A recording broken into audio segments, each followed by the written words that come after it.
Hello everyone, how are you? I hope you're doing well. Today our story is a bit different. It's about a guy who becomes rich through the actions he takes in a system and ends up with several women at his feet. Who wouldn't want to be rich like him? I don't know about you, but I sure would. And that's basically what the story is about. I hope you enjoy it, and of course subscribe if you like it. Goodbye. Our story begins with a young man waking up extremely startled, with no idea how he ended up in a hotel bed. He wasn't sure what had happened, but it seemed he had an intense encounter with a very beautiful woman, meaning he had actually gotten lucky, even if he didn't remember any of it. Then he sees the name Zhao Jia on his phone, and his memories start becoming clearer. She was sending messages, confused about why he wasn't replying, and asking whether he no longer got scared when she got angry. He remembered that she had broken up with him right at the beginning of his first year in college, and he wanted to understand what was going on, since she had blocked him on the messaging app, yet was talking to him in that tone, as if they were still dating. When he looked at the calendar, he was shocked by the date and started believing he had been reborn. His name was Zhang Cheng, and he quickly remembered how she used to complain that he took too long to give her little gifts. He didn't understand, but she claimed she had found someone who truly loved her, blaming him for the embarrassment, even though she was the one who caused everything. Zhang Cheng panicked as he recalled how he used to swear he would stay by her side forever, love her, and take care of her, when in reality she had thrown him away without mercy, just as she always did. Then she sent another message, threatening him and saying she would give him another chance since she still hadn't received a new little gift from him. He recognized that same old carrot on a stick trick she always used. He couldn't believe he had been so love-blind back then, so delusional. It was embarrassing, but also a little funny.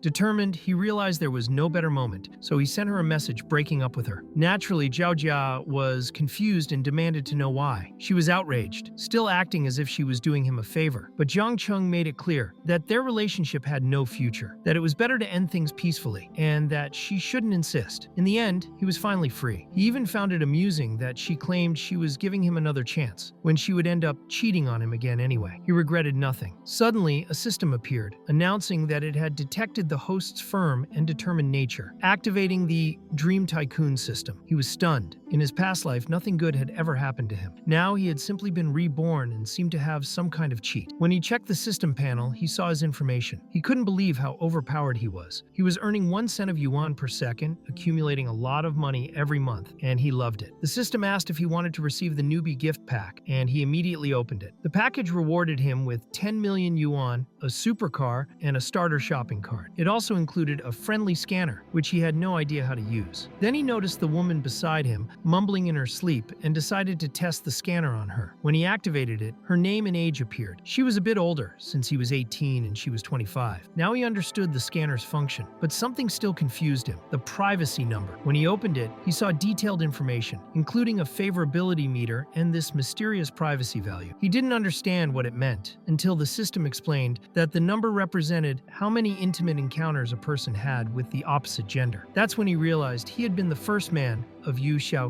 He couldn't believe it. He remembered clearly that on that day, Zhao Jia wasn't answering his calls or replying to his messages, forcing him to be a quiet cuckold and drown his sorrows at a bar. That was where he met Yu Xiao and had a happy night. But looking at her current favorability, 60, he realized she might have just been upset about something and drank until she lost control. It hadn't exactly been love at first sight. Yu Xiao woke up startled and thought he was wearing that same bitter smile he had when he was drunk, concluding he must have been born to be a scoundrel. He tried explaining that he had just been thinking about the past, but she didn't understand why he was awake in the middle of the night. With his smooth talk, he told her he regretted not meeting her earlier. She seemed unable to resist, and the system rewarded him with 2 more gifts: the Agile Tongue skill, which enhanced every cell of his tongue, making it more flexible and powerful, and a critical purchase card for another supercar. Zhang Cheng didn't expect things to work like that, and he immediately activated the skill to test it on her. She instantly felt that his kiss was far better than before. After that, he kissed the frog's mouth. Then the scene shifted suddenly. The next day he woke up, looked to the side, and saw a pile of money on the bed. It seemed that Yu Xiao thought he was a gigolo and believed she had been generous. He found her interesting. It was her first time dancing tango with someone. She enjoyed it, and even paid him. For him, it was a great deal, and he would gladly do it again. But unfortunately, he couldn't get her contact information. He thought about the critical card. He didn't know whether spending money would activate a critical hit, multiplying the value, or giving experience. The system explained that the critical shopping card provided a chance to to receive money multipliers on purchases, multiplying the amount up to 10 times as long as it remained within the card's limit. So he decided to use the 5 beginner critical cards, accumulate a lot of money, and then buy an even more expensive super card to get a bigger refund. Since he had been reborn with a system that made everything easier, he was determined to become a world-famous tycoon and create a legendary story. At that point in time, the major tech giants had not yet emerged, so he just needed to gather enough capital to buy large amounts of founding shares. These future giants would be the key to achieving his ambitions. He grabbed the supercar keys he had received and unlocked the vehicle. A woman saw it and immediately asked if the car was his, as any smart woman would. He confirmed it, and she said she needed a ride because a pipe had burst in her home. Using the friendly scanner, he saw her name was Chen Liqi, and her favorability was 90. He was shocked, since they had just met. Even so, he simply walked to the car and ignored her. After getting inside, he used an old excuse, as any wise man would. He said he thought she was too full of holes, and he wasn't the public works department. Then, he drove off quickly. She was stunned that he somehow knew about her poorly maintained asphalt. Upset, she started walking. An old man passing by overheard she had plumbing problems and offered to help, saying he was a plumber. But she completely misunderstood and thought the old man was being disgusting. He didn't understand why, insisting that if he couldn't fix it, he wouldn't charge anything, but she kept mistreating him in front of everyone. In the end, people started laughing at him, and he still didn't understand until another wiser man explained that the pipe she wanted was a different one. The old man was shocked by the state of the younger generation, and she stomped her foot indignantly. Chen Liqi felt like she was having terrible luck. Then the scene shifted to a well-dressed man and woman welcoming Jiang Cheng. They were real estate agents. The man was surprised to see someone so young and assumed it would be a waste of time to attend to him, so he decided to leave him to his colleague Xia, who was still a trainee. She couldn't believe he left her alone, but he whispered that she had trained enough and that if she followed the protocol, everything would be fine. So Xia attended to Jiang Cheng, a bit nervous. He only wanted her to help him choose a suitable house, and she asked if he had any preferences. Meanwhile, the other agent thought she should be smart enough not to waste time on a client who wouldn't buy anything. The girl showed him a few models on her tablet, but they were the cheapest properties. Since Jiang Cheng was loaded, he told her to skip the cheap ones and show the most expensive options. Sweating nervously, Xia started looking for exactly what he asked. After a few minutes, she realized she had forgotten to ask about his preferred location. He said he wanted properties that were easy to rent and fully furnished. Jiang Cheng also noticed she was quite inexperienced and talking to her was a bit difficult, but at least she wasn't trying to push anything on him using aggressive sales tactics. So he decided to scan her. She was only 1 year older, had 50 favorability, and 0 privacy. Finally, Xia showed a few options and asked what he thought. She explained that the properties were near commercial areas, with modern and popular decor. The prices ranged from 800,000 to over 1 million. Jiang Cheng's beginner critical purchase card had a limit of 1 million, and he couldn't go over that. Worried, Xia said she could look for other options, but he decided it wasn't worth choosing the 800,000 ones. It was better to pick the 1 million ones, because if the critical activated, he would profit much more. So he asked whether Xia could negotiate the prices over 1 million, because he wanted to buy 5 units. She said she could try. Then he revealed that if they were all lowered to 1 million each, he would pay in full. Xia was stunned. He also asked her to manage the future rentals if the deal went through.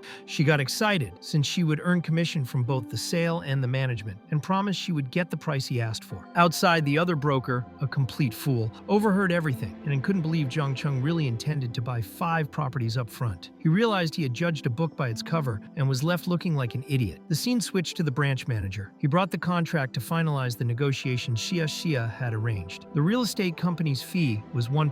Jiang Cheng trusted her so much that he didn't even read the contract. Xia would receive a nice commission and was thrilled watching him sign. In her mind, he was definitely a magnate. After closing the deal, the system revealed how much Jiang Cheng had earned. He thought he would only get 10 times more, but the critical effect was much greater. He had spent 5 million and received 230 million in return. On top of that, he was now earning 70,000 per day. He was amazed. Life was way too good, and it felt like he would be living without breaks. Then he called Xia to talk for a minute. The manager ran to her, telling her to treat him like a sponge cake, because a client like that could secure their future. He even suggested she invite him to dinner. Xia blushed and started imagining Jiang Cheng offering her a life of luxury. Before he could even say anything, she began refusing and he was confused. He asked her to stop imagining things and clarified that he only wanted her bank details to transfer the payment. She felt horribly embarrassed when she realized the misunderstanding. Jiang Chung told her she had been his lucky charm that day, and he wanted to thank her somehow. He said they would see each other again in the future. A few minutes later, Xia Xia checked the amount he had transferred and was terrified. But for him, it wasn't even a scratch. Now Xia Xia wanted his number so they could chat. She wanted to invite him to dinner and thank him. Her favorability rose from 50 to 85 after the transfer. Jiang Chung was delighted to see the numbers go up. Xia Xia realized he was handsome, but honestly, what was truly handsome was his wallet. After that, he said goodbye and left. Feeling a sudden emptiness, she ran after him all the way to his car. Then the scene shifted again. Jiang Chung arrived home and told his mother he was back. She said he came at the perfect time and handed him a watermelon to eat. His father started questioning him, wanting to know where he had been and if he wasn't going on his graduation trip. Jiang Chung explained that he was thinking of going to Shanghai to check out the university there. His father said it was his decision, and his mother said she would transfer the money he needed. The rest was up to him. She teased him, saying that if he kept being such a softie, he would always be a mama's boy and no girl would want him. Little did she know,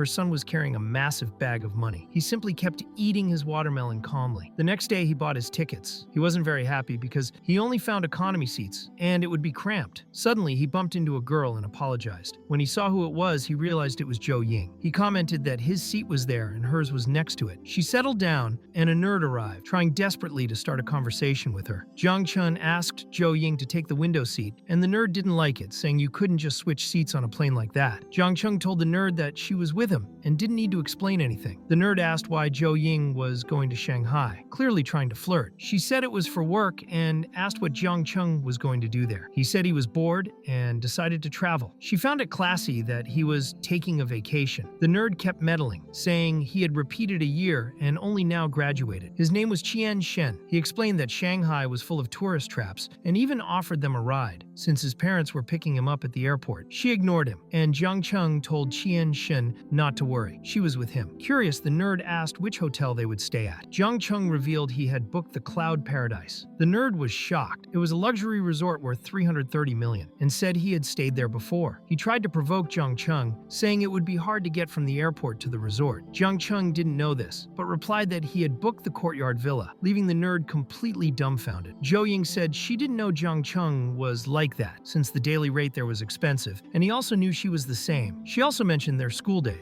Back then, Zhou Ying was the prettiest girl in school, famous in town, and known for being rich. She shone so brightly that no one dared look at her directly. In the end, she just stayed quiet, studying. At that time, Jiang Chung only had eyes for Zhao Jia and didn't pay much attention to Zhou Ying. Later, he learned she went through some family issues and started walking to school, and Zhou Ying ended up remembering the times when she had money. Jiang Chung felt he had said something foolish and needed to change the subject quickly. In the end, the conversation stayed on their school days, and she enjoyed it. He was relieved because the atmosphere had improved and her favorability was at 75, something he didn't expect. He even wanted to confirm whether she had paid attention to him back then. Then he introduced himself to a woman holding a sign with his name. Her name was Wang Yusan, and she would be his exclusive butler during his stay at the Courtyard Villa. Cloud Paradise's service was on another level, and Jiang Chung wanted to know where Zhou Ying would stay. She explained she was going to a friend's house in Pudong and told him not to worry, since she would take a taxi. But Jiang Chung didn't like that, since they were classmates. He asked Wang Yusan to make a stop in Pudong to drop her off first. Qian Shen, the psycho who had been following the two, wanted to see if she was really falling for Jiang Chung's charm. The scene fast forwards a bit. Zhou Ying admitted she loved seeing Jiang Chung again, asked for his number so they could chat, and said she wanted to have dinner with him, and she would pay. The guy wasn't stupid. He gave his number right away. They said goodbye, while the nerd watched them from inside a car, unable to believe Jiang Chung had let a goddess like her leave. Half an hour later, Jiang Chung felt he had made an excellent choice booking that resort. When he arrived, his bath was already prepared by his personal butler. She wanted him to relax and began handling his clothes. Jiang Chung was startled, wondering if that was really part of the service. She explained that she only helped. The rest was up to him. Then he stepped into the hot water of the resort bath, and the butler was there accompanying him. She clarified she was there to scrub his back, as that was part of the service. In the end, he accepted and ended up liking Wang Yuxan. Fun, even imagining something special with her. At one point, she asked if the water was too hot because she felt his temperature rise. That woman was dangerous. He blushed because she was bolder than he was. Then she told him that there would be a cocktail party that night at the hotel and that he was one of the super VIPs. If he wanted to show up, he could feel free. Jiang Chung asked what the theme of the party was. She explained it was organized by a platinum client and there would be an auction of rare jewelry with no dress code required. The scene instantly shifted to the event, where the butler introduced Jiang Chung to one of her colleagues. She excused herself, and Jiang Chung saw that the auction had already begun. He was excited. They were auctioning a Patek Philippe watch with an opening bid of 15 million. Jiang Chung believed that watch could easily exceed 25 million in 5 years. He quickly placed his bid, number 35, offering 15.5 million. As others raised their bids, he did too, until it reached 18 million. Obviously, he drew attention from everyone around. Some people thought he was crazy. In the end, the item was sold to Jiang Chung, and soon two guys approached to introduce themselves. Wang Zheng and Qin Fen. Both were spoiled rich kids from Shanghai's elite, especially Qin Fen, who ranked first among the city's wealthiest playboys. Jiang Chung wanted to know what that playboy was doing there. Qin Fen explained that the person with number 8, who had been bidding against Jiang Chung, was actually bidding on his behalf. Then he asked whether Jiang Chung liked luxury watches. Jiang Chung explained that he wasn't a collector and had never bought any before. He was just trying something new. Qin Fen found that amusing. Jiang had just spent 18 million on his very first purchase. He also asked if Jiang was from the city, since he had never seen him before. Jiang replied that he had arrived in Shanghai only a few hours earlier and was there to attend university, which surprised Qin Fen, a teenager spending that much money. So Qin Fen invited Jiang Chung to hang out sometime, and Jiang accepted. After all, he needed to build connections. After the two left, Jiang checked his system balance and knew this was only the beginning. As he went upstairs, he ran into Yu Xiaoxiao. She didn't even remember his name, but remembered hooking up with him the night before. He said she was beautiful and rich, but Yu Xiaoxiao explained that because he looked like an 18-year-old student, she assumed he was broke and needed help. She had no idea he was loaded. Jiang Chung became interested again, and the auction was ending. He asked if she wanted to go to the mansion he had rented. She was also in the mood and already tipsy, which made things easier. Then suddenly, a guy with metaphorical horns showed up. Yu Xiaoxiao's ex-fiancé, who demanded she stop whatever she was doing right away, trying to understand the situation. The cuckold's name was Zhang Yu, and she made it clear that what she did wasn't any of his business. But he kept insisting they were still engaged and claimed he didn't accept the breakup. She didn't want to marry him because he had cheated on her with her best friend. Still, Zhang Yu argued that it didn't matter. They had already held the engagement ceremony, so they were getting married no matter what. She said he disgusted her and insinuated that he clung to her just so he could later use it as an excuse to hook up with girls and boys. A real razor blade, cutting both ways. The system then presented two options to Jiang Chung. First, walk away peacefully and get a Teenage Mutant Ninja Turtle cosplay and 250 yuan. Second, slap Zhang Yu twice and earn triple physical attributes, plus a bad luck card. Jiang thought the system was messing with him by offering a turtle costume, and wondered whether the boosted attributes included tango dancing skills. Then the system clarified. Triple attributes meant strength, speed, endurance, vision, hearing, recovery, and durability. Jiang Chung couldn't waste time. He accidentally said some parts out loud. The girl didn't understand any of it, and then slapped Zhang Yu. Since Yu Xiaoxiao hated indecisive bisexuals who went both ways, she loved that Jiang slapped him to fix her ex-fiancé. Jiang quickly knocked Zhang Yu down, and just as he was about to kick him, the security guards arrived. But they didn't do anything to Jiang Chung, which infuriated Zhang Yu. He demanded they call the police, and since no one did, he said he would call himself and report everyone, including the guards, to get them fired. Yu Xiaoxiao reassured Jiang that if he called, she would contradict everything he said, and the police would side with her. Jiang could hardly believe what was happening. Zhang Yu insisted he would obtain all the recordings from the huge hotel and make everyone pay dearly. Suddenly, they heard a scream for help. Another furious cuckold appeared, holding a knife, trying to kill a terrified man. He was enraged because his wife was cheating on him and the hotel staff had refused to let him in, citing customer privacy. In the end, the hotel employee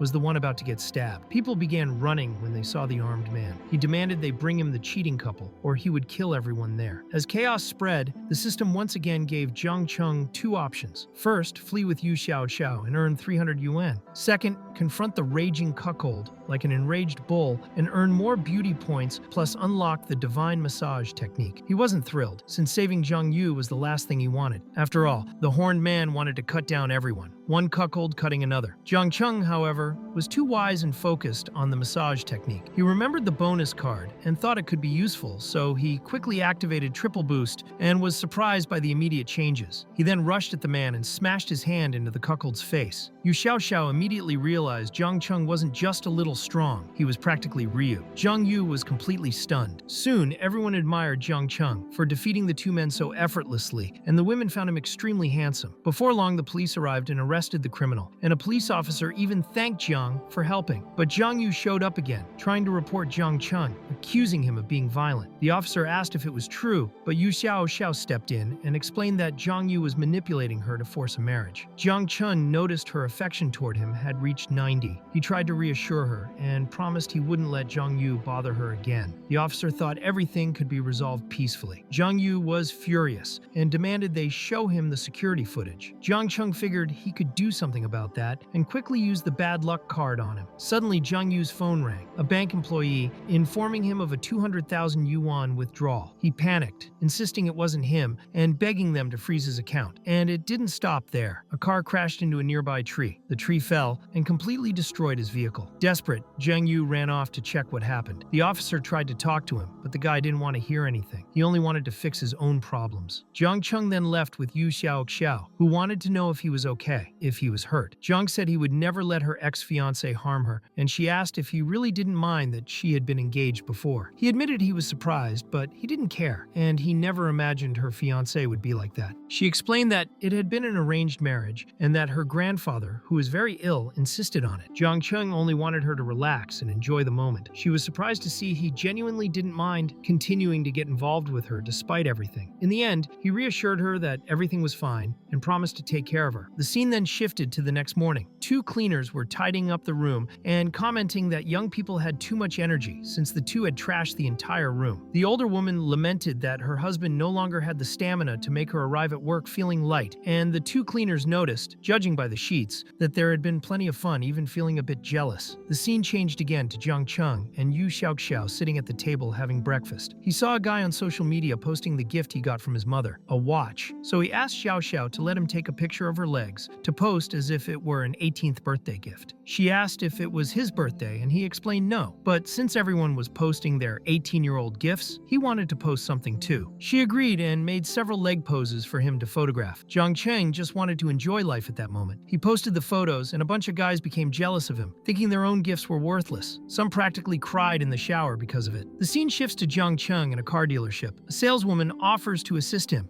and he follows her. At the same place, there was also a chubby old man with a red-haired girl. He was there to buy the car she liked, but the girl felt embarrassed and thought her opinion didn't matter much. The old man insisted that it did, because once filming started, he would be picking her up every day. The redhead, however, said he didn't need to worry about that. She just wanted the leading role. Zhang Cheng watched from afar until he recognized the girl. It was Su Wan, and he already knew she would become one of China's greatest actresses in 4 years. The chubby man kept pressuring her to make a decision, but Su Wan repeated that she wouldn't give in. He started getting angry and reminded her that she was only a newcomer and shouldn't think too highly of herself. If she didn't accompany him, she could forget about the investment, thinking that would be enough to buy her silence. But Su Wan knew her worth and made it clear her answer was still no. She wasn't going to give in, and he could do whatever he wanted. The system notified Zhang Cheng that a special mission had been activated. Help Su Wan get out of that situation and convince her to sign a contract. The reward would come after completing the mission. Zhang Cheng began planning his next move. He asked the saleswoman if it was true that certain requirements were needed to buy a LaFerrari. She confirmed he would need to pass a wealth assessment, and since he wanted the limited edition model, he would need to own at least 5 cars from the brand. He then understood he couldn't buy that specific car. The saleswoman explained that if he was really determined, it wasn't impossible. The waiting list was long, and some orders weren't delivered on time, allowing other buyers to take the slot, though at a higher price. Zhang Cheng said he was willing to pay the full amount right away, which shocked her. The old man, overhearing the conversation, wanted to know where Zhang Cheng had come from. Su Wan was surprised because old man Huang would think 1,000 times before buying a 3 million yuan car, while Zhang Cheng wanted to buy one up front. The saleswoman explained that with customizations, the car would cost between 40 and 50 million, still acceptable for Zhang Cheng. She asked him to wait while she called the supervisor. When the supervisor arrived, it turned out to be Qin Fen himself, who hadn't expected to find Zhang Cheng there. Zhang explained that he had had just arrived in the city and had no car, so he decided to buy one immediately. Qin Fen thought it was an elegantly provocative move. An employee asked if Qin Fen knew Jiang Cheng, and he confirmed, even adding that Jiang had bought an 18 million yuan watch at the auction the night before. He told the employee, named Wang, that this sale would be excellent. Wang saw Jiang Cheng's watch and concluded he was insanely rich. The saleswoman thanked him for choosing the brand and said the wealth assessment was just a formality, assuring him she would prepare the paperwork right away. Seeing all this, Su Wan thought Jiang Cheng was the richest heir she had ever seen, imagining his net worth easily surpassed 100 million, if not far more. Wang didn't like how she kept watching Jiang Cheng buy a new car and tried to get her to drink with him, but she refused, saying she had an important meeting at the company. Eventually, Huang lost his temper and decided to leave, tired of being treated that way. Su Wan thought he was crossing the line. Then Jiang Cheng called out to her and got straight to the point, explaining he heard her negotiation with the investor had failed and that he was willing to invest. She could hardly believe it, but she knew Jiang Cheng was far more influential than old Huang. The problem was that since the old man had backed out, she didn't know how to justify it to the company and feared being completely sidelined. Jiang Cheng told her to leave that matter for the next day because his schedule was full. That was fine with her. She would wait for his message. She asked for his number, and he quickly saved hers. After that, Jiang Cheng asked what the shortest delivery time for the car was, and they told him it would take a year. Obviously, that was too long, so Qin Feng informed him that in 2 days, there would be an auto show at the Bund with brands like Lamborghini and Porsche, where Jiang Cheng could pick a car and drive it home immediately. Qin Feng invited him, and he accepted. The scene shifts to the Renhe restaurant, where Yu Xiaoxiao calls out to him as soon as he arrives. She looked stunning and wanted him to try the crab roe rice, the house specialty. She showed him other dishes, and in the end, he admitted he only wanted her. But she said she needed a little rest because he was an intense man. He joked that he would think about her case and asked her to come up with a nickname for him. She called him Little Hubby, and he liked it, letting her rest a bit more. He asked if she knew Su Wan, and Yu Xiaoxiao confirmed it. She explained that Su Wan was one of their company's artists. She became worried, thinking he might be interested in the actress. He clarified that it wasn't like that. He had just run into her by chance and wanted to know what Yu Xiaoxiao thought of her potential. Yu Xiaoxiao said Su Wan was very talented, but the company neglected her. In the end, she said she could help Jiang Cheng if he was truly interested in the actress, and that he could look for her anytime. She wouldn't complain. Jiang Cheng said that since she was his woman, he would take good care of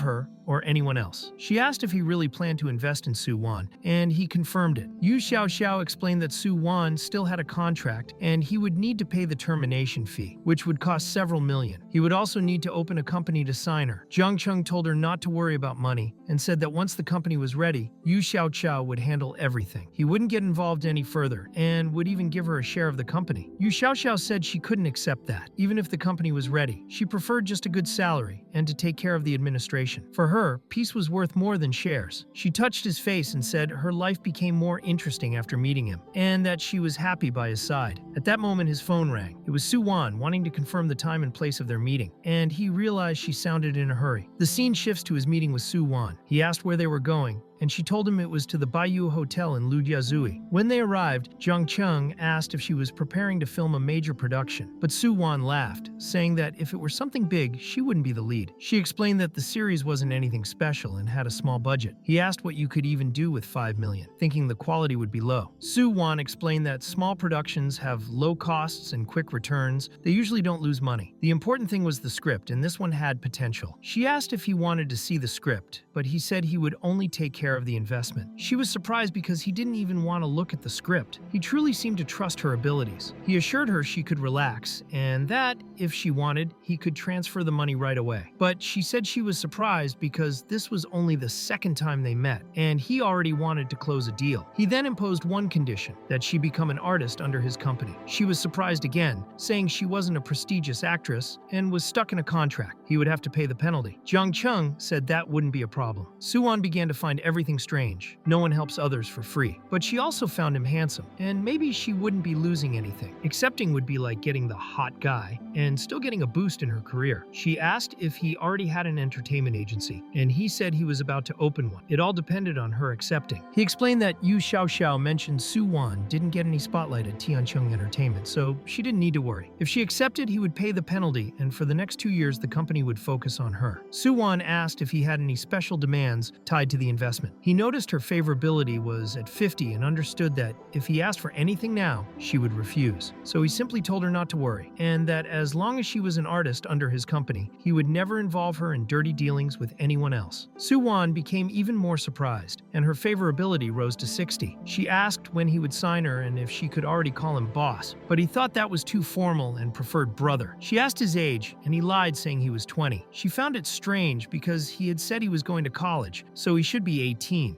He noticed the confusion and clarified that he misunderstood her question. She saw he was clever and insisted on paying for the meal to show gratitude. He said she could thank him by working hard and becoming a big star. That would be the best return on his investment. Since he managed to sign with her, the system congratulated him for completing the mission. The reward was 20% of the shares of the fictional company Hengcheng Investments. Now he only needed to visit the headquarters and complete the inspection to receive another special reward. He felt that the system really thought of everything, and now he had a logical explanation for his sudden wealth. The reward was more than welcome. He believed it was best to synchronize his data with his parents right away, so they could process the shock of their son getting rich out of nowhere. The scene shifts to him calling his father, who was thrilled, since Hengcheng Investments was growing quickly and he assumed his son was making a fortune. Jiang Chung said he was earning $600,000 a month, something even he hadn't expected. His mother thought he would surpass his father in no time. His father called him a lucky brat and asked if he wanted to bring them any gifts when he visited. Jiang Chung said he just wanted to know if they wanted anything, but his father replied that remembering them was enough and simply asked him to stay grounded. After that, since it was still early, Jiang Chung asked Soo-won if she wanted to take a walk, and she accepted. They went to the Patek Philippe store, and Soo-won was completely shocked. She expected something much simpler. A saleswoman greeted Jiang Chung, who had an appointment. Soo-won ended up running into someone she knew, Lin Ru, who asked if she was also there to buy watches. Soo-won explained she was only accompanying a friend. Jiang Chung found Lin Ru very interesting. To him, money and assets were what mattered, and that woman was a beautiful 27-year-old with 78 privacy points, which surprised him. The old man beside Lin Ru, named Wang, wanted to know who Soo-won was. Lin Ru explained that Soo-won had worked with her before and even played her maid in a period drama. Wang Hai then introduced himself to the red-haired girl, saying he worked with film investments and could reach out if she ever wanted to act again. Lin Ru, of course, felt jealous when she noticed his interest in the girl. Soo-won simply thanked him and continued following Jiang Chung so as not to disturb the two. Next, Soo-won asked if Jiang Chung had any specific model in mind, but he admitted nothing had caught his eye. He asked if the salesman had both men's and women's models, since he didn't mind either way. The salesman showed him model 7122 and Jiang Chung asked for the price. The women's model cost $380,000, but he thought it was too cheap since he planned to give it to his mother. So he asked to see models starting at $500,000, dismissing the simpler ones. Lin Ru overheard this and was stunned that he considered such a watch cheap, since she had had to beg that same old Wang for one. Meanwhile, Soo-won found it amusing to watch Lin Ru, who always held her chin high, lose her composure just from hearing Jiang Chung talk. She flipped through a magazine when he asked if she liked any model, but she said she was just looking and could never afford a watch like that. Then a random mission appeared in the system. He had to give Soo-won a women's watch. Jiang Chung thought the mission was strange, but told her that if she liked any, he could buy it for her. Soo-won refused, saying that when she had her own money, she would buy whatever she wanted. Lin Ru, overhearing, thought they were faking it to show off and decided that if they didn't buy anything, she would make sure they were embarrassed. The salesman kept showing models, and one looked great on Jiang Chung. He asked Soo-won's opinion, and she admitted it looked nice. The problem was that it felt loose, so Soo-won began adjusting it. Jiang Chung commented that he preferred it tight, which flustered her, thinking it was a hidden suggestion. Her affection for him began to rise, and he started believing women refuse things just for show. Without hesitation, he told the salesman to wrap up 2 watches. The salesman was stunned. Wang and Lin Ru couldn't believe that Kid, as they called him, had so much money. Lin Ru felt humiliated, realizing they weren't pretending at all. Jiang Chung asked Soo-won to help him choose a model for his mother, and she did. The salesman praised her taste and explained that the watch was set with 450 diamonds and cost $883,000. Jiang Chung asked her to try it on, and she put it on her wrist. Infuriated, Lin Ru watched everything. Then Jiang Chung told the salesman to wrap 4 pieces. Soo-won removed the watch, but he said there was no need since that one was a gift for her. She refused again, saying it was far too expensive, but Jiang Chung said she couldn't return it because it was already paid for. Still, she insisted he should give both watches to his mother. mother. He then lied,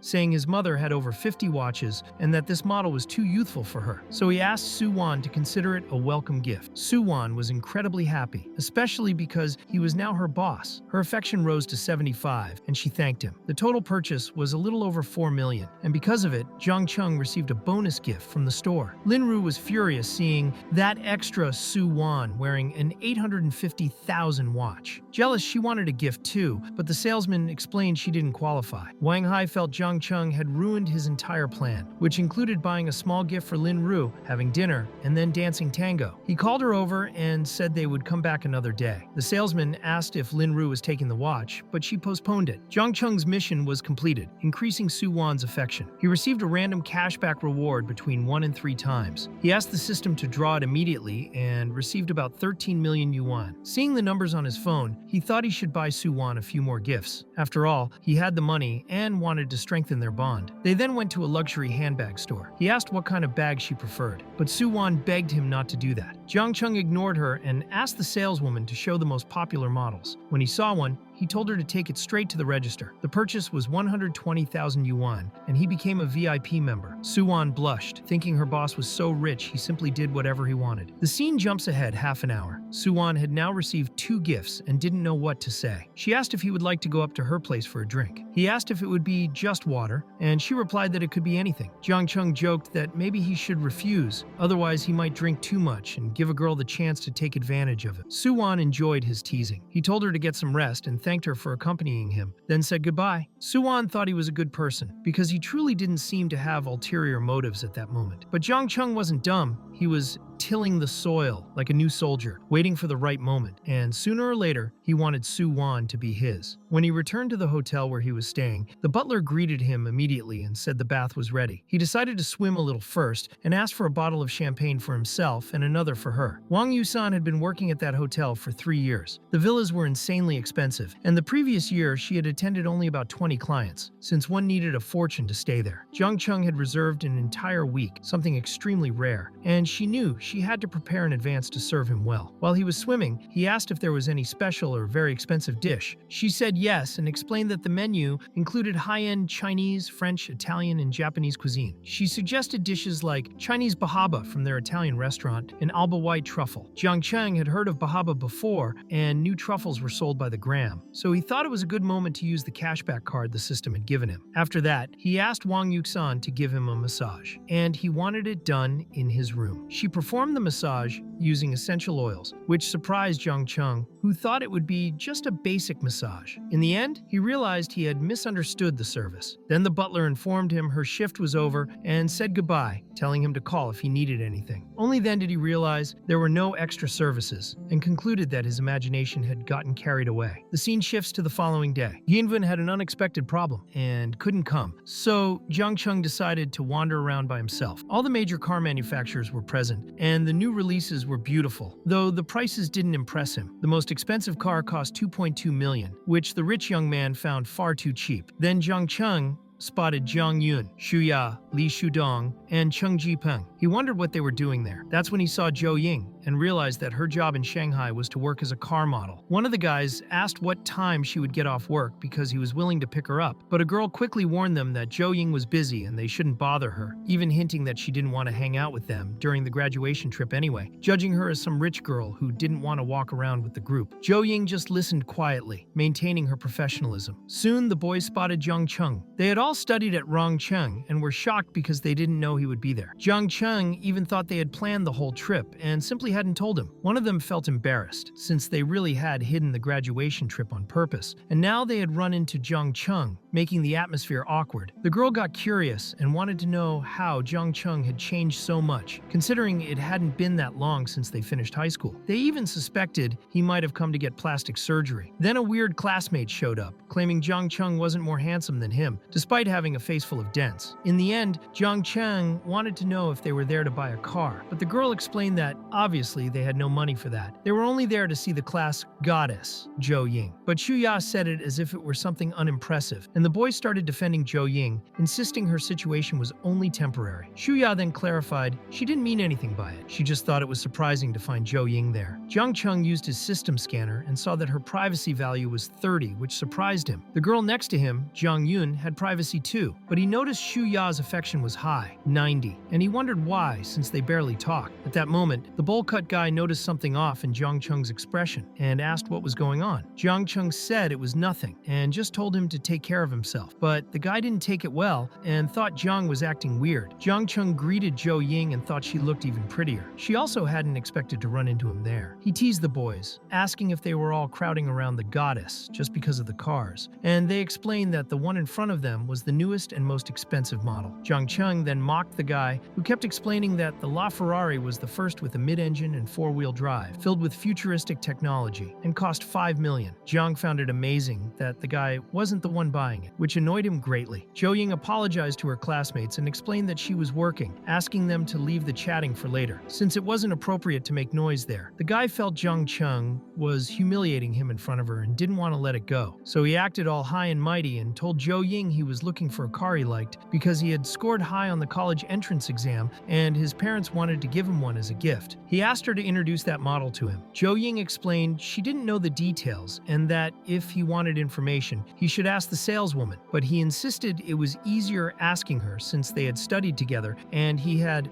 more freedom with her. Jiang Cheng thought he should stop insisting and realized the guy was simply making excuses to talk to her. The classmate then got mad and asked if Jiang Cheng had a problem with him talking to Zhou Ying. He said buying a car wasn't like buying candy outside the school gate, and since Jiang thought it was all so simple, why hadn't he bought a car yet? Jiang Cheng had no issue with that and asked right in front of Zhou Ying if the model would come included when buying the car. Zhou Ying laughed, surprised by his humor. The guy then said Jiang should show off somewhere else, since Zhou Ying was working, but Jiang insisted he was being serious. The supervisor arrived and scolded Zhou Ying for talking too much during work. She apologized immediately. Jiang Cheng then told the guy, Li Shudong, that he was getting in the way, and if he wanted information about the car, he should ask the supervisor, since he even got Zhou Ying scolded. Li Shudong didn't understand why Jiang was provoking him and thought Jiang had interrupted as well. Jiang Cheng thought the car was beautiful, but believed beautiful cars only matched beautiful women, and he wanted to know if the model really came included. The supervisor saw the expensive watch on his wrist and realized the young man had money, so he said yes, the model was included. Jiang Cheng pulled out his black card and said he would pay in full. Naturally, this shocked his classmates, who never imagined Jiang had so much money. Xu Ya realized Jiang Cheng could pay $8 million just like that. Shudong, jealous, told him to stop joking, saying he was disrupting Zhou Ying's work. But Jiang said Shudong was the one mixing things up. He wasn't interrupting anything since he was buying a car and because of her. The supervisor revealed that if the car was sold, the commission would go to Zhou Ying. Zhou Ying's affection rose by 5 immediately and the purchase was sealed. The classmate grew furious, seeing that Jiang Cheng was truly hitting on her. Jiang asked to pay everything at once and wanted to know if the car would be ready that same day. The supervisor confirmed and asked him to follow him to the VIP room. Within minutes, the transaction was complete, and the supervisor told Zhou Ying to treat Jiang Cheng very well. In the end, the classmate was shocked by everything and wanted to understand why Jiang had been so quiet back in school, never showing he was a rich daddy's boy. Xu Ya, who had never been inside a LaFerrari, asked him to take her out for a ride later. Jiang Yun thought Xu Ya would be left out since the car only had 2 seats, but Xu Ya insisted that Zhou Ying was working and surely knew the LaFerrari models very well. Jiang Cheng realized he hadn't done anything, and yet Xu Ya's affection increased again. He really didn't understand women like her. He agreed with Jiang Yun that the car matched Zhou Ying. Then Xu Ya decided to stir things up. She said she heard Jiang Cheng had broken up with Zhao Jia and wanted to know if it was because of Zhou Ying. In the end, she just wanted to provoke Zhou Ying, and Zhou Ying herself was surprised to learn he really had broken up with Zhao Jia. But Jiang Cheng made it very clear that the breakup with Zhao Jia had nothing to do with anyone else, though he didn't hide that Zhou Ying was beautiful and that anyone would be interested in her. Then one of the guys noticed Jiang Cheng's watch and commented that it was insane. He literally had the price of an apartment on his wrist, so everyone began thinking Jiang had lied in school when he said he had no money to pay for anything. Jiang Cheng lied again, saying that after they graduated, he did well on the entrance exam and his parents gave him the gifts, and he couldn't refuse. Shudong suggested they find a place to have dinner before traffic got worse, since it was getting late. That's That's when Xu Ya invited Zhang Cheng to have dinner with them and then walk around the mall. But Zhang Cheng refused, saying they could plan something when he returned to Rongcheng. Xu Ya accepted it and said they could schedule something later. Zhang Cheng then told Zhou Ying to go back to work because he would look at other models, and she thanked him. He said she didn't need to thank him since they were classmates and that he'd see her later. Then he noticed a red car. The saleswoman asked if he wanted a closer look. It was a Lamborghini, a model designed especially for the female market, and he immediately thought of Yu Xiaoqiao,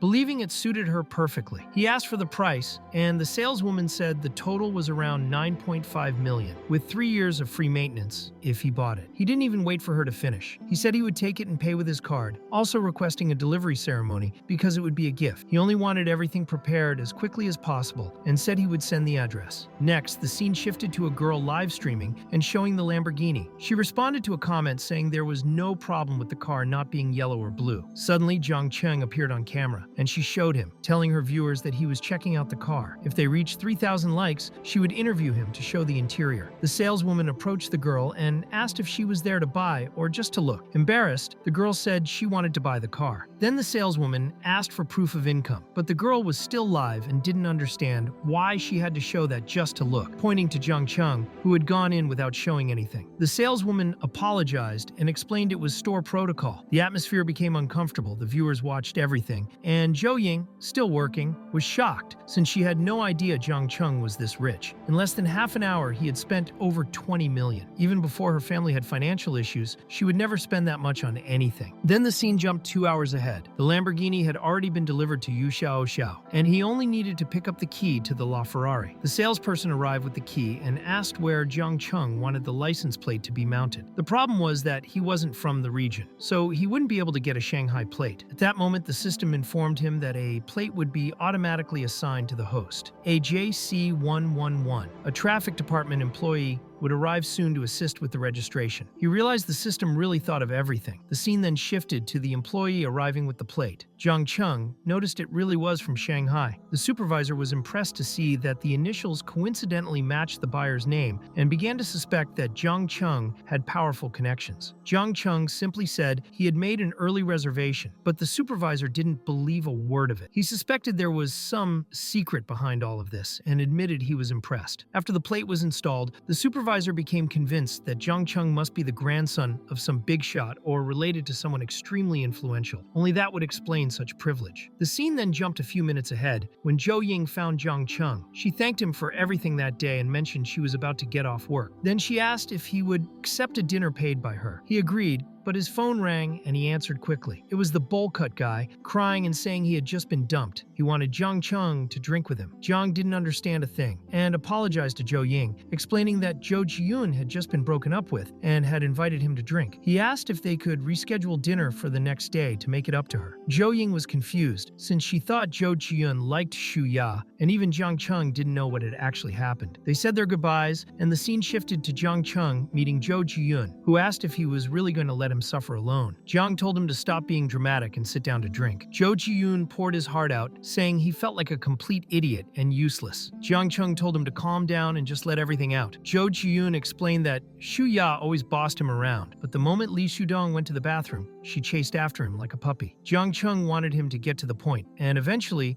Zhou Jiyun revealed that he had followed the two and saw them hugging and kissing. Now he was shaking like a leaf. Zhang Cheng found it strange that Zhou Jiyun was heartbroken, since they had never actually been together. He seemed like a Wi-Fi cuckold. Zhou Jiyun cried while listening to Pablo do a rocha and begged his friend not to be so sarcastic. Zhang Cheng said he should forget Xu Ya and let her become Li Shudong's problem, because whatever disease that guy might catch was unpredictable. Zhou Jiyun got confused and asked if Zhang Cheng knew something. Zhang dropped the classic. A little bird told me that Xu Ya's personal life was a complete mess. He had even tried to warn him earlier at the car event. Now Zhou Jiyun regretted everything and kept drowning himself in alcohol. An hour later, he was almost passed out and Zhang Cheng wasn't sure he would be able to return to the hotel on his own. The Wi-Fi cuckold insisted he was fine and could walk back, and claimed that drinking with Zhang Cheng might end in something else entirely. Zhang Cheng ordered a rideshare driver and waited leaning against a car when a girl named Chen Li, 25 years old, showed up. She asked him to step away from the vehicle, saying it belonged to her boyfriend and that he wouldn't be able to pay if he scratched it. Her privacy level was 65. He turned on the car lights. and she thought she was the drunk one, not him. She snarked that he looked just like her boyfriend, but he didn't take the bait and pointed out that she looked nothing like his girlfriend. She came closer, finding him amusing, complimenting his voice, and asking if he drove that car with one hand. He replied that she had clearly never been inside that car or heard stories from a liar, because a machine with that much horsepower couldn't be driven with one hand. She realized he actually knew what he was talking about and, amused, asked if he wanted to have some fun with her. However, he apologized and said he would let it slide this time. When another girl approached, asking if he had requested a driver, she introduced herself as Chao Yin, the driver he had booked. She mentioned he looked familiar and explained that she was streaming live. Jiang Cheng told her he really was handsome and that filming him would be expensive. She apologized immediately. Jiang Cheng asked if she streamed and also worked as a driver. Chao Yin explained that she only drove when she had the time. Her main focus was being a streamer. She wanted to film his car, and he didn't mind. She told her viewers that she was about to drive a LaFerrari, calling it the beauty that had been the highlight of the car event she had streamed earlier. At that moment, Chen Li told Jiang Cheng she could be his driver as well, for free, but he believed free things often caused headaches, so he politely declined. Jiang Cheng asked Chao Yin if she actually knew how to drive a supercar, and she reassured him that she had tested several models back when she was a car blogger. Her privacy level was 0, and her favorability was 50. She asked if she could keep streaming while driving, and since that didn't bother him, he allowed it. He asked if she did this often, but she explained that she didn't. She had filmed the car event out of boredom and to try earning a little extra. She then started driving while chatting with viewers. On the screen, he noticed her stage name was Chao Mei. On his phone, Jiang Cheng noticed she had decent popularity, but no one donated anything, and her top donor had only sent 300 yuan, which he thought was pitiful. He estimated her daily income at about 60 yuan and commented that he understood now why she worked side gigs. With 10,000 viewers and almost no earnings, he suggested that focusing on driving might bring her better income. Chao Yin said that happened because she wasn't good at anything and didn't know how to flatter viewers. But she was curious about something. She wanted to know why the Lamborghini manager had treated Jiang Cheng so courteously, even without any credit check. Jiang Cheng figured it was because they had seen him buying a LaFerrari. She was shocked to learn he had bought 2 cars on the same day. The chat exploded, calling Jiang Cheng rich. The scene then shifted to the Cloud Paradise Hotel, where she handed him the car key. Jiang Cheng praised her driving and said he would call her again, and she thanked him. Curious, she asked what kind of live streams he usually watched, and he answered bluntly that he liked streams by pretty girls. She admitted she knew she was pretty, and asked if he wanted to support a poor little thing like her by becoming her top donor. But he apologized and said he was part of the stingy team, so she at least asked him to invite her in for a glass of water. Jiang Cheng realized she wanted to enter the hotel to stream, cause drama, and ride his hype. He asked what kind of water she wanted. She hesitated, thinking he meant something else. He explained that the hotel's water wasn't anything special anyway, but that if fate allowed, he might treat her to milk tea someday. Viewers began asking if he wasn't going to spend anything on her, calling him cheap. Chao Yin grew embarrassed that he didn't even ask for her contact, so she said goodbye quickly and left. Jiang Cheng then received a message from Wang Zheng saying he wanted to try the 5-star hotel's food and asking if Jiang Cheng could arrange it. Jiang Cheng studied in that magical city and needed to take part in those social events. He soon saw Wang Yuxan, who welcomed him back. He said he would be receiving some friends and asked the chef to prepare the most expensive dishes: 2 Chinese bahabas, white alba truffle, and the mirage sundae for dessert, leaving the rest up to her. She explained that the bahaba they had was medium-sized and cost around 1 million each. He simply asked her to take care of everything. The scene jumps ahead half an hour. Everyone is stunned by the dishes. The level was absurd. They noticed that just those 2 fish alone were worth a car. It was a true feast. Wang Yusan explained that the Chinese bahaba is one of the most expensive seafood items in the world, rare, and its price varies by size. She also showed the Italian white truffles, equally expensive, and revealed that the dinner prepared by Jiang Cheng exceeded 3 million yuan. One of the women was shocked. That amount could buy a mansion in her city. Jiang Cheng told everyone to relax and enjoy the meal. They thanked him. Seeing that it was still early, Wang Zheng thanked him for the dinner and asked if Jiang Cheng wanted to grab a drink at the Bund, but he said he had already drunk with a colleague earlier and preferred to leave it for another day. Wang Zheng then said goodbye saying that the next night he would book a VIP booth at Tax for them to enjoy. After that, Wang Yusan informed him that the hotel had given a special discount, closing it at 2.98 million. The system congratulated Zhang Cheng for using the gourmet card with 10 times cashback, transferring 149 million to his account. A simple dinner had earned him over 100 million, worth every cent. He paid quickly, and the butler told him to call her if he needed anything. The scene shifted to him lying on the bed. Xiao Yinyin was still live, recommending songs to her viewers. Zhang Cheng noticed how beautiful she actually was as he rested comfortably on the bed. The system detected that he had no money left on the platform and injected 3 million. He loved how the system always found a way to give him money. With that, his free account instantly jumped to level 65. He didn't even know it was possible to have such a high-level account. With a strange idea, he created the username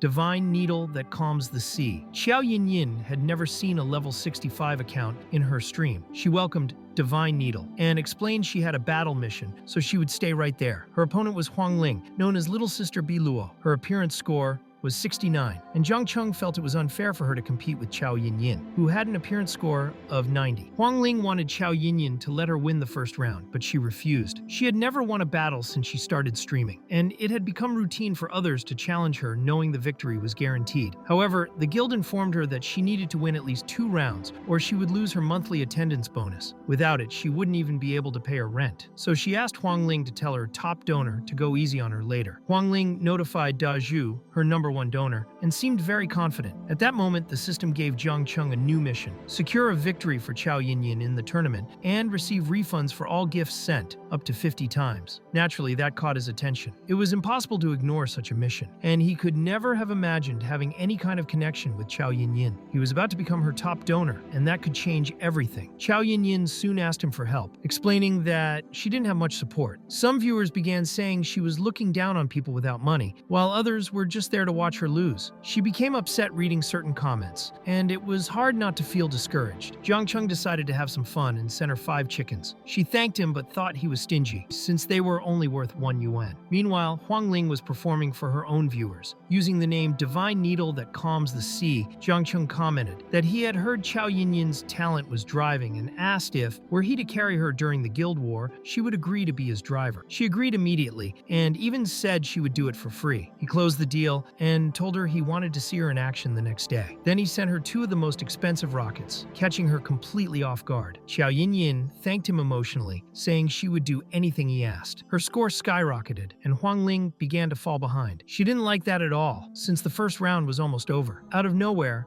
a tycoon appeared on Xiao Yinyin's side, and she told her viewers that a big shot had just shown up in her stream. She even invited Divine Needle to console her later, saying his attack on her was strong. Xiao Yinyin then made Divine Needle a moderator on her team, preventing him from escaping to another stream. The streamer began singing, but the viewers didn't like it and asked her to dance instead. Zhang Cheng found her clumsiness amusing. Desperate, Huang Ling asked her top donor for help. The battle officially started, and Da Zhu sent her 3 gifts, which she thanked with blown kisses. Zhang Cheng realized he needed to send more. Huang Ling became worried because Divine Needle was catching up, and Da Zhu sent 5 more gifts to keep her in the lead. She immediately began flattering him. The viewers were stunned by so many rockets in such a small stream, which Zhang Cheng found funny. To him, it was nothing, and he wanted to see how Xiao Yinyin would react. Suddenly, Xiao Yinyin thought the stream had frozen, and then she received 20 rockets. Huang Ling asked if Da Zhu was still there, but there was no response. Xiao Yinyin saw that Divine Needle had sent everything and realized she had won the round by an overwhelming margin. Huang Ling complained that her opponent was too lucky while trying to flatter Divine Needle, asking him to visit her stream later. Xiao Yinyin's stream passed 10,000 viewers, and she thanked him excitedly. It was the first time she had ever received 20 super rockets and had so many people watching. She said she would do anything for him. Zhang Cheng, on the other hand, hadn't even recognized her because of the exaggerated beauty filter, which, in his opinion,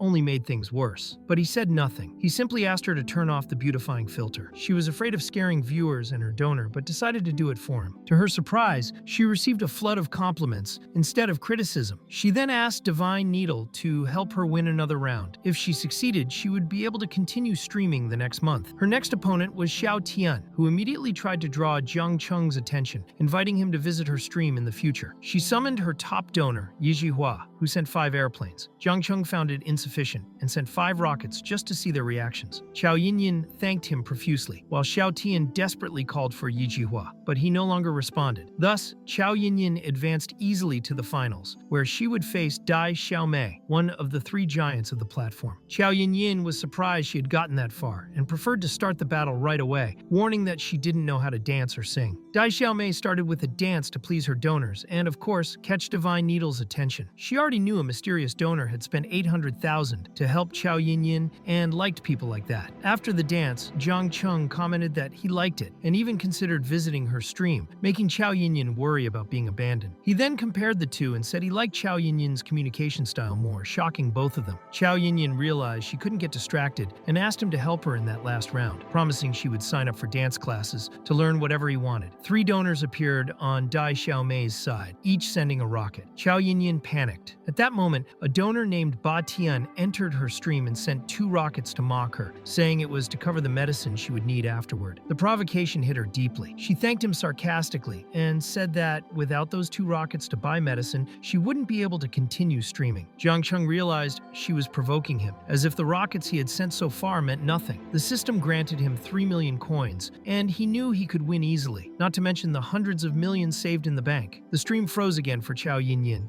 and when it resumed, she saw that Divine Needle had sent 20 more rockets. She was ecstatic, while Dai Xiaomei was stunned. Divine Needle said that 2 rockets were too little for medicine, and sent 5 to Dai Xiaomei, clearly mocking her. The battle became almost a duel between 2 gods, while the 2 streamers could only watch and profit. Even so, Xiao Yinyin's score stayed far ahead. She reached 1.5 million in that stream, and couldn't believe it. Dai Xiaomei called her followers to help her, but Ba Tian said he would end things for the day, leaving her with no options. Zhang Cheng sent more gifts and commented ironically that he believed he had won. Xiao Yinyin couldn't believe she had defeated the champion of the guild war. The stream blew up, and she gained 50,000 real followers. The audience sent 2.5 million in gifts, and according to her contract, she kept 700,000. She thanked Divine Needle again and asked if she could add him on Messenger, promising to quickly learn whatever he wanted. He explained that it wasn't necessary, as he was just passing by. Then she asked if she could be his personal driver. He said that if she really wanted to, she'd have to drive him to Cloud Paradise, where he'd be staying for the next 2 days. That was when she realized that Divine Needle was actually Zhang Cheng. Everyone understood it. He was the guy with the LaFerrari from earlier. Now she wanted to know why it was him of all people. At the very least, she thought she could add him on Messenger. Without hesitation, she sent him a message. Zhang Cheng saw he needed only 5 more affection points to reach 90, and at that point, there was no refusing. The system appeared, congratulating him for helping the girl win the guild war. The premium system gave him an explosive 1,000 times bonus, and his balance rose to 2.03 billion, leaving him completely astonished. He had simply flaunted money online and enjoyed the thrill of burning cash, and now he got 2 billion back. Earning money had never been so easy for him. The scene shifts to the next day. Xiao Yinyin immediately messaged him, asking if he wanted her to be his driver that day. She had woken up early. In the end, she hadn't even slept after discovering he was Divine Needle. She just wanted to know when he would reply. Zhang Cheng explained that he was going to tax with Wang Zheng and really did need a driver. She was happy he replied and took a quick nap to have energy for the night. But just thinking about seeing him again already made her unable to sleep. Then the scene shifts to 8 p.m. He was surprised she had already arrived, since he told her to come only after having a drink, but she was willing to do anything after the huge help he gave her the previous night. She explained that Tax was the most famous nightclub in the city, where celebrities and influencers often appeared. He asked her to take him there so he could see what it was like. Zhang Cheng quickly became the talk of the moment. Women stared at the luxury car and the watch he was wearing. Some were ready to approach. A girl named Hailey asked for his messenger contact, and 2 others showed up trying to get with him. Suddenly, they were surrounded by girls. One of them, dressed like a bunny, bumped into him on purpose. He couldn't believe he hadn't even gone inside the club yet and already had women throwing themselves at him. Some said they should let him through, and he needed to get to the VIP lounge for the fun to begin. Xiao Yinyin was in shock seeing so many girls so close to Zhang Cheng. Soon a commotion started among the women, all fighting for his attention. Xiao Yinyin felt a strange tightness in her chest, a discomfort she couldn't handle anymore. She then asked everyone to make space, took the magnate's hand, and said he already had an owner. The girls didn't understand why she hadn't said that earlier. They gave up and went to look for another target. Zhang Cheng asked if he really had an owner, and she blushed, explaining that she saw he couldn't reject them and and wanted to help, asking him not to misunderstand. He thanked her, but made it clear she didn't need to do that, since he thought those girls were quite nice. She was obviously irritated. At that moment, Wang Jung showed up. He didn't expect Zhang Cheng to be the guy surrounded at the door, and finally understood who the big shot was. He asked if Zhang Cheng was scared, but Zhang Cheng said that to him, it was great. Everyone was super enthusiastic. Wang Jung didn't have that experience. His first time there, nowadays no girl paid him attention. Curious, he asked who the girl with him was. Zhang Cheng explained she was the driver he had hired and that she would drive them back home. Wang Jung thought that was great, since they could enjoy the night. They walked through the club. The girls there wore very little clothing and didn't feel cold. Some started calling Zhang Cheng by his name and quickly surrounded him. He waved, thinking the place was amazing. Wang Jung called the manager, Li, and asked her to bring 2 Cabernet Sauvignons to liven things up. Chao Yinyin told the magnate she had never seen a Cabernet Sauvignon up close. Jiang Cheng thanked Wang Jung for the treat, and Wang Jung didn't care about the 200,000 spent. That was nothing compared to the Bahaba dinner Jiang Cheng bought him the day before, which cost 3 million. He told the girls that, and they were shocked. Soon the drinks arrived. They filled their glasses, and a girl named Xiao Qing said she was very happy to be there with them and wanted to make a toast. Her privacy was at 5, affection at 70, and appearance at 85. Jiang Cheng thought she could easily reach 90 with makeup. He was surprised by that girl. Pure quality. They toasted, and Chao Yinyin watched, once again feeling that tightness in her chest. Jiang Cheng was her top donator, never asked for anything, spent a fortune the previous night, and now was giving attention to another girl. She wanted to know what he truly wanted. Then she called his attention, saying she also wanted to make a toast, since he was her top donator. Jiang Cheng asked what she was drinking and offered her a can to boost her energy, but Chao Yinyin reminded him she needed to drive later and didn't need an energy drink. To him, it didn't seem like she could handle it, and she asked if he didn't want to check more closely. Jiang Cheng thought Xiao Qing was stunning, but the road of the night was Chao Yinyin, and he decided to set Xiao Qing aside for now. Xiao Qing said she would go dance a bit and then return for another toast. Jiang Cheng thought he should take a good look at Chao Yinyin when they went home. He touched her leg. She remembered the chat saying girls should play hard to get, so she pushed him away and asked what he was implying, wanting to know if he thought she was that easy. Jiang Cheng thought he spent a fortune on her, and she came with that attitude. In the end, he didn't understand why she even came. He thought she saw him as a fool. He got up quickly, leaving her speechless. Jiang Cheng saw Xiao Qing dancing, and she asked for his opinion. But other girls, much more jiggly, also caught his attention. He said he thought everything was lively, and that his little brother approved. The Chanel hairstyle girl wanted to meet the little brother. Jiang Cheng asked if she wanted to be introduced later, and of course she did. But Xiao Qing didn't want to lose ground, and also wanted to meet the little brother. The two competed intensely for his attention. Xiao Qing was homey, while the short-haired girl lived with intensity and sharpness. In the end, Jiang Cheng had no idea how long he could keep resisting. In the end, he revealed he liked living the same way they did. A little bit of everything. They could watch a movie and then go out. Soon the guys wanted to make a toast to Jiang Cheng's sense of humor. However, Chao Yinyin ended up truly sidelined, and although she tried to get his attention, the two girls kept stealing the spotlight. She wanted to understand what his problem was, since she had only said she wasn't easy, and now he was completely ignoring her. Finally, she realized she had made the wrong choice. She had come prepared and knew he expected something from her, but she had never been in a situation like that and didn't know what to say or do. Now she was completely frustrated. Jiang Cheng knew that with 90 affection points, he could already have something with Chao Yinyin. For the next 2 hours, he drank and talked with the other two girls, completely ignoring Chao Yinyin. When it was time to leave, he said goodbye to everyone, including the guys. He called a driver and made a gentlemanly gesture by opening the door for the girls, but they didn't like the situation. Even so, he said goodbye and asked the driver to take them home, and that he could keep the change. They couldn't believe Jiang Cheng put them in the car and didn't go with them. After that, he got into the car with Chao Yinyin behind the wheel. The scene shifts to half an hour later. Jiang Cheng didn't understand why the driver had entered the room with him. She explained that it was already very late and it wasn't safe to take a taxi at that hour, so she wanted to know if she could stay there. Jiang Cheng was confused because she had said it wouldn't be easy. She tried to explain herself, but he was already picking up his phone to call a taxi for her. Then she insisted she wasn't leaving. He saw no problem with that, since the house had several bedrooms and she could choose any of them to sleep comfortably, but she thought his bed was big and wanted to sleep there. He wasn't used to sleeping with someone he didn't know well. In the end, it was all part of his plan. He was slowly cooking her, but he also thought she was naive. Suddenly, she started crying. Jiang Cheng was surprised and tried to understand why. She said she thought he hated her, because everything had been fine before, and now he didn't even want to go near her. Right then, Jiang Chung realized that having zero privacy came at a price. He tried to comfort the girl and asked her to stop crying. Soon the two ended up kissing, and she began trembling, admitting that she truly liked him. Her heart had raced when she discovered he was the divine needle. Every girl dreams of a prince rescuing her at her most desperate moment, and she was no different. Again, she said she genuinely liked him. He said he already knew and explained that he wasn't sending her away, allowing her to sleep there that night. Then he carried her to the bed and, as they say, the tango danced that night. The scene shifts to the next day at 9:30 in the morning. Su-wan wanted to talk to Yu Xiao and began by apologizing for the inconvenience. Xiao invited her to sit. Su-wan knew Yu Xiao already knew Jiang Chung, and Yu explained that she had met him on a business trip. Then Su-wan asked if Jiang Chung had mentioned that he was interested in hiring her. Yu Xiao confirmed and said she was already preparing everything on her end. She just needed to finish some pending matters at the company before taking care of Su-wan's case, asking her not to worry. Su-wan was concerned about manager Yu leaving the company. Yu Xiao explained that she really was leaving and would be working at Jiang Chung's company, reminding Su-wan that she would be the first artist he signed. Su-wan thought it hadn't been easy for Yu Xiao to reach her position, and his company was still new. She wanted to know if Yu trusted him that much. Yu understood what she meant, but said she trusted him with her eyes closed, something Su-wan would only understand with time. Su-wan was surprised and still confused. Then an employee arrived informing them that there was a surprise for manager Yu downstairs, and she needed to go sign something. Yu asked who sent it and told them to refuse it because she didn't want flowers or anything like that. But the employee explained it seemed to be a car, and there was no way to refuse it, since the sender had already paid for everything. This caught the manager off guard and sparked Su-wan's curiosity. The scene shifts to the outside area, where confetti bursts for Yu Xiaoxi. The staff member in charge asked her to remove the car cover, and upon doing so revealed a pink Lamborghini. Su-wan thought Yu Xiao was extremely lucky, and the manager was surprised. The car was truly gorgeous. A buzz started, claiming that Yu Xiao had broken up with her fiancé and now had an amazing boyfriend to give her such a gift. The subordinate handed over the Lamborghini keys and revealed that the sender was Jiang Chung. He hoped she would like it. Yu Xiao was even more surprised, and her affection for him reached 99. No man had ever done anything like that for her. The scene cut to the system, which reported the increase in affection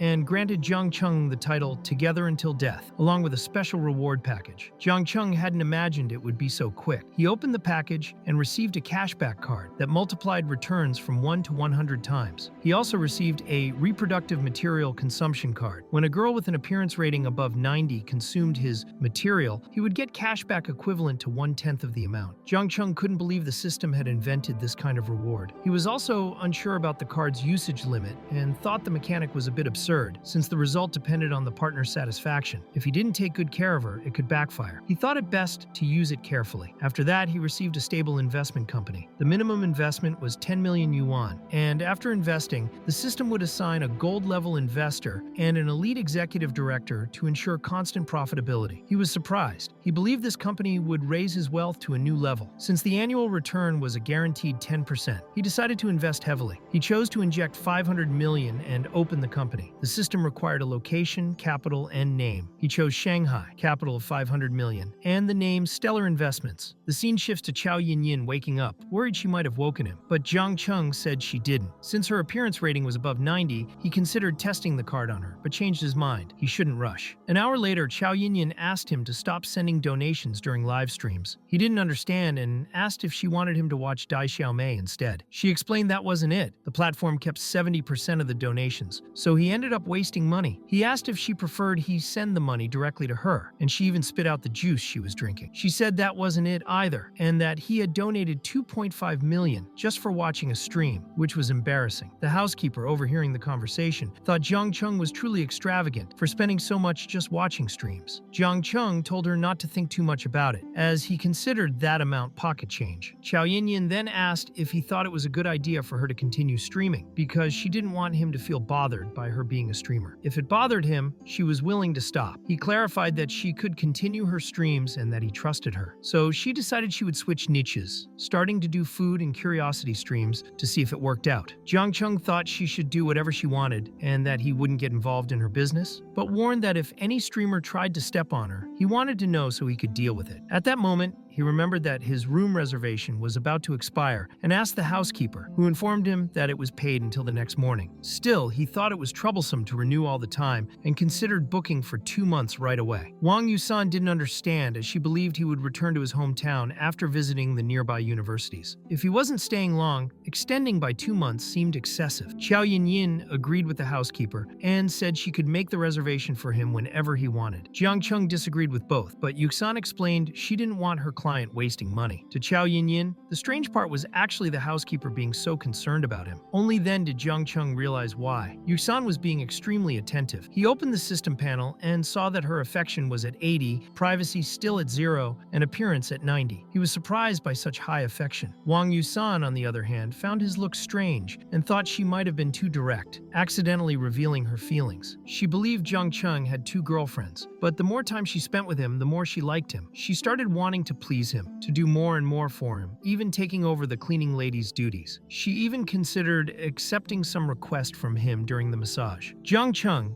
who previously had no intention regarding her, was starting to find it all interesting. But with Xiao Yinyin there, he couldn't say much. In the end, he asked the housekeeper to make the reservation, explaining that his schedule was uncertain, that he didn't know when he would leave or return, and that he just wanted to avoid complications. Wang Yuxan understood and promised to take care of everything immediately. Afterward, a coworker asked why Yuxan looked so strange and if the guest was difficult to deal with. Yuxan replied that he was actually very easy. Even so, the coworker was worried. She had no customers and would likely be in last place in the monthly ranking. She was extremely jealous of Yuxan for having gotten a client who had booked an entire week. The whole department was talking about it. The coworker even said that since the reservation would expire the next day, Yuxan could finally rest. Little did she know he was renewing for 2 more months. When Yuxan revealed this, the coworker was completely shocked. That meant her commission would be around 240,000. Yuxan wanted to offer a discount to the guest, but the coworker told her she shouldn't. Jealous, she even tried to take over the client, saying Yuxan should rest, and asked if the guest was handsome. Yuxan blushed, and the coworker understood everything. The coworker said Yuxan could keep the commission but let her attend the guest. Yuxan laughed, saying she should stop dreaming. A rich man like that could have any woman serving him. Still, she worried about what Jiang Cheng thought of her. Since she needed to handle the renewal, she said goodbye to her coworker, named Cheng Cheng, and went to speak with the general manager. He was shocked to learn that a guest wanted to extend for 2 more months and said he would call the executive president, as a client of that level should be thanked personally. The scene shifts to 10 minutes later. Jiang Cheng sees that he should be charged 4.8 million, but the final amount comes out to 3.8 million. The system notifies him that he used the high-level cashback card and ended up receiving 380 million. Then, the general manager knocks on the door to speak with the magnate. Yuxan introduces the executive president, President Wang, who thanks him for choosing their hotel and offers his personal card, so Jiang Cheng can contact him directly whenever needed. On top of that, the butler requests a discount for his stay, and from that point on, whenever he stays at the hotel, he'll receive super VIP client benefits and a 20% discount. Only then does Jiang Cheng realize it truly was a discount. But he also notices that the butler's kindness cost her 100 million less in commission. Even so, she willingly accepted receiving less just so he could benefit. Jiang Cheng starts seeing her as a decent woman and feels grateful, believing they could have a good friendship. The president agrees. He also instructs the butler to provide impeccable service, attending to all of the guests' needs. The 3 of them say goodbye. Jiang Cheng thanks Yuxan, and shortly after, Xiao Yinyin hugs him, saying she doesn't want to leave. He explains that he has things to do, and that if she wants to stay there alone, that's fine. But Yinyin doesn't want to be alone, and remembers that her friends invited her out, so she decides to go with them. He says he'll meet her after he finishes his work. The scene jumps to an hour later, when Yu Xiaoxiao meets him to thank him for the gift. Suddenly, the unconformed cuckold shows up and starts his show. Jiang Yu threatens Yu Xiaoxiao and practically tries to force her into marrying him. Jiang Cheng thinks she had already dealt with this. She feels embarrassed and explains that the guy kept bothering her and causing trouble at her company, but she didn't want to trouble Jiang Cheng with Jiang Yu. The man begins insulting the 2 of them. Yu Xiaoxiao asks Jiang Cheng to ignore him and leave, but Jiang Yu won't allow it and makes it clear he plans to expose them. Then he punches Yu Xiaoxiao, and everything changes. Jiang Cheng immediately goes after him. Afterwards, he calls the security guards, explains the situation, and warns them that the guy was threatening to jump into the Huangpu River. Jiang Cheng suggests the guards pretend to hold him back and just let him do what he wants. Jiang Yu becomes terrified. The guards think it's a joke, but Jiang Cheng explains that he can pay in advance, hire the best lawyers, and that if anyone gets arrested, he'll pay an extra $5 million to their family. For $10 million, the guards start thinking it might be worth it. Zhang Yu, who was full of bravado before, turns pale. He tells the guards that what they're doing would be a crime. Zhang Cheng insists that he just wants the guy gone. Zhang Yu tries to look tough and says Zhang Cheng wouldn't dare hit him, so the magnate offers even more money for the guards to beat him up. He even sends a down payment. Shocked by the amount, the men go after the cuckold, who can't even run, like a bull tied and ready. Yu Xiaoxiao tries to convince Zhang Chen to drop it because it wasn't worth the trouble, but he says she doesn't need to worry.